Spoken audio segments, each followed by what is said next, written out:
ইতালির প্রধানমন্ত্রী জর্জিয়া মেলানির সঙ্গে প্রধানমন্ত্রী নরেন্দ্র মোদীর ছবি নিয়ে একাধিক মিম তৈরি হয়েছে ইতিমধ্যেই। নেটিজেনরা মজা করে এই জুটির নাম দিয়েছে মেলোডি। সম্প্রতি নিখিল কামাতের সঙ্গে একটি পডকাস্টে মেলোডি মিম নিয়ে মুখ খুললেন প্রধানমন্ত্রী নরেন্দ্র মোদী।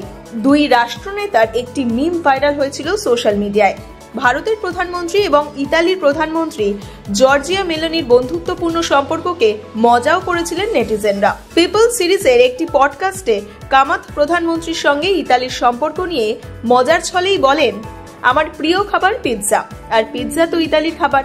সবাই বলে আপনি ইতালির বিষয়ে অনেক কিছু জানেন, আপনি কি কিছু বলতে চান? এর পাশাপাশি কামাত প্রধানমন্ত্রীকে জিজ্ঞাসা করেন যে তিনি মেলোডি সংক্রান্ত মিমগুলো সোশ্যাল মিডিয়ায় দেখেছেন কিনা। প্রধানমন্ত্রী নরেন্দ্র মোদী হাসি মুখেই জানান, ও তো চলতেই থাকে, আমি এসব করে আমার সময় নষ্ট করি না।